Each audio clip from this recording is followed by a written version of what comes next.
नमस्ते। सोच के देखिए, एक ऐसी अदृश्य शक्ति है जो पूरे के पूरे ब्रह्मांड को एक धागे में पिरोए रखती है। जी हाँ, ये है गुरुत्वाकर्षण यानी ग्रेविटेशन की दिलचस्प कहानी। आइए आज इसके राज को समझने की कोशिश करते हैं। तो शुरुआत एक बहुत ही सिंपल से सवाल से करते हैं।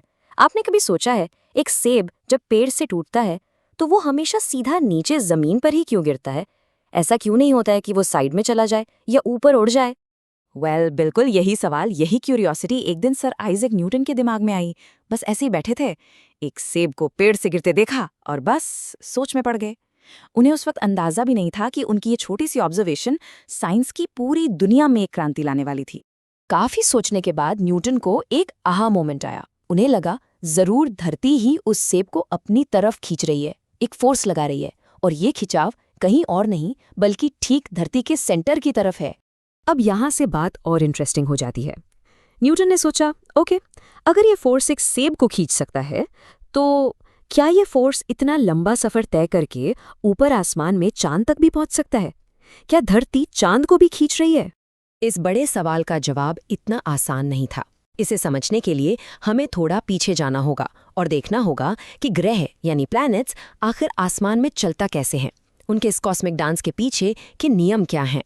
चलिए इसे एक सिंपल से एग्जाम्पल से समझते हैं। इमेजिन कीजिए, आपने एक धागे से पत्थर बांधा है और उसे गोल गोल घुमा रहे हैं। क्या हो रहा है यहाँ? आपका हाथ उस धागे के थ्रू पत्थर को लगातार अंदर की तरफ खींच रहा है। अगर आप वो खिंचाव छोड़ दें तो पत्थर सीधा निकल जाएगा, है ना? फिजिक्स की भाषा में इसी अंदर की तरफ लगने वाली फोर्स को, जो किसी चीज को सर्कुलर पाथ में घूमने पर मजबूर करता है, उसे हम कहते हैं सेंट्रीपिटल फोर्स। तो न्यूटन ने सोचा, शायद अर्थ भी मून पर ऐसी ही कोई सेंट्रीपिटल फोर्स लगा रही है जो उसे अपने ऑर्बिट में बनाए रखती है। न्यूटन अकेले नहीं थे जो आसमान के राज खोज रहे थे। उनसे पहले एक ब्रिलियंट साइंटिस्ट योहानिस केपलर ने प्लैनेट्स के मूवमेंट पर बहुत काम किया था। उनका पहला नियम, फर्स्ट लॉ, बड़ा ही सरप्राइजिंग था। उन्होंने कहा कि प्लैनेट्स सूरज के चक्कर बिल्कुल गोल गोल नहीं बल्कि थोड़े अंडे जैसे शेप में यानी इलिप्टिकल पाथ पर लगाते हैं। फिर आया उनका दूसरा नियम। ये थोड़ा ट्रिकी लग सकता है, पर इसका मतलब बड़ा सिंपल है। जब कोई प्लैनेट घूमते घूमते सूरज के पास आता है तो उसकी स्पीड बढ़ जाती है, वो तेजी से निकलता है, और जब वो सूरज से दूर जाता है तो आराम से धीरे धीरे चलता है। और उनका तीसरा नियम ये आसमान के प्लैनेट्स के लिए एक रूल बुक जैसा है। इसने एक मैथमेटिकल फॉर्मूला दिया। आसान शब्दों में इसने बता दिया कि एक प्लैनेट को सूरज का चक्कर लगाने में कितना टाइम लगेगा, ये इस बात पर डिपेंड करता है कि वो सूरज से कितना दूर है। एक पक्का रिश्ता है इन दोनों चीजों के बीच। तो पिक्चर क्लियर हो रही है। न्यूटन के पास केपलर के ये 3 जबरदस्त नियम थे। इन्हीं को बेस बनाकर न्यूटन ने एक मास्टर स्ट्रोक खेला। उन्होंने एक ऐसा यूनिवर्सल लॉ बनाया जो जमीन पर गिर रहे सेब और आसमान में घूम रहे चांद दोनों पर बिल्कुल आराम से एक साथ लागू हो रहा। और ये है वो न्यूटन का यूनिवर्सल लॉ ऑफ ग्रेविटेशन।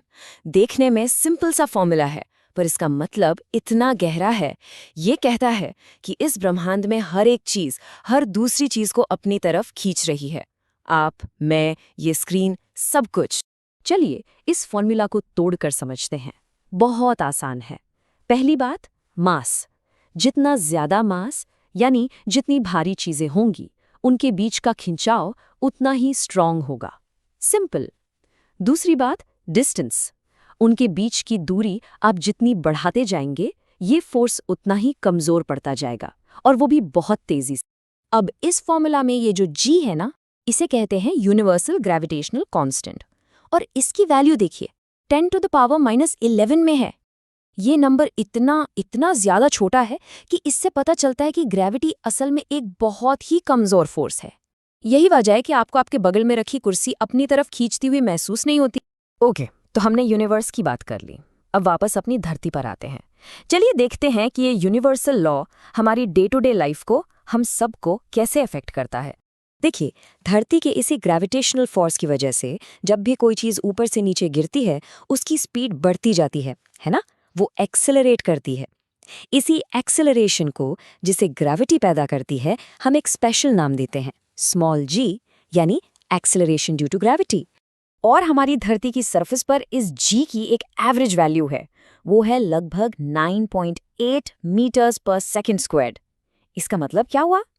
मतलब ये कि अगर आप कोई चीज छोड़ते हैं तो हर एक सेकंड उसकी स्पीड 9.8 मीटर पर सेकंड बढ़ जाएगी। काफी तेज है। और इसी जी की वजह से हम दो ऐसी चीजों में कंफ्यूज हो जाते हैं जो बिल्कुल अलग हैं, मास और वेट। देखिए, आपका मास यानी आपके अंदर कितना स्टफ है वो कांस्टेंट है। आप चांद पर जाइए या मार्स पर, मास सेम रहेगा। लेकिन वेट तो बस ग्रेविटी का खिंचाव है। तो आपका वेट धरती पर अलग होगा और चांद पर बहुत कम हो जाएगा। अच्छा, अब सोचिए एक ऐसी सिचुएशन जहां एक चीज गिर रही है और उस पर सिर्फ ग्रेविटी का फोर्स लग रहा है, हवा की रुकावट जैसा कुछ भी नहीं। इस परफेक्ट कंडीशन को ही हम साइंस में कहते हैं फ्री फॉल। फ्री फॉल से जुड़ी एक बड़ी फेमस कहानी है गैलीलियो की। लोग कहते हैं कि वो पिसा की लीनिंग टावर पर चढ़ गए और वहां से उन्होंने एक भारी और एक हल्की, दो अलग अलग गेंदें एक साथ नीचे छोड़ दी। और जानते हैं क्या हुआ? दोनों बिल्कुल एक ही टाइम पर जमीन पर टकराईं। इससे ये साबित हो गया कि जी सबके लिए सेम है, चाहे चीज हल्की हो या भारी। तो ठीक है, हमने ग्रेविटी के खिंचाव को समझा, पर अब सवाल ये है, क्या हम इस खिंचाव को तोड़ सकते हैं? क्या इससे बचकर निकलना संभव है? क्या हम धरती की पकड़ से हमेशा के लिए आजाद हो सकते हैं? इसका जवाब है हाँ, लेकिन उसके लिए हमें स्पीड चाहिए, बहुत ज्यादा स्पीड।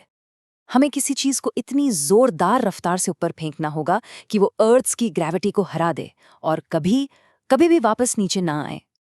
पर आखिर कितनी स्पीड? और इसी मिनिमम स्पीड को, इस जादुई रफ्तार को साइंटिस्ट्स कहते हैं एस्केप वेलोसिटी। ये वो कम से कम स्पीड है जो आपको चाहिए अर्थ के ग्रेविटेशनल फील्ड से हमेशा के लिए आजाद होने के लिए। रॉकेट्स इसी स्पीड को हासिल करने की कोशिश करते हैं। तो ठीक है, हमने एस्केप वेलोसिटी पा ली, हम धरती के खिंचाव से बाहर निकल गए। पर क्या इसका मतलब है कि ग्रेविटी खत्म हो गई? बिल्कुल नहीं। इसकी कहानी तो अभी शुरू हुई है। ये तो पूरे यूनिवर्स में फैली है। तो सोचिए, जब हम अर्थ की पकड़ से निकलते हैं तो आगे कौन सा नया बड़ा खिंचाव हमारा इंतजार कर रहा होता है।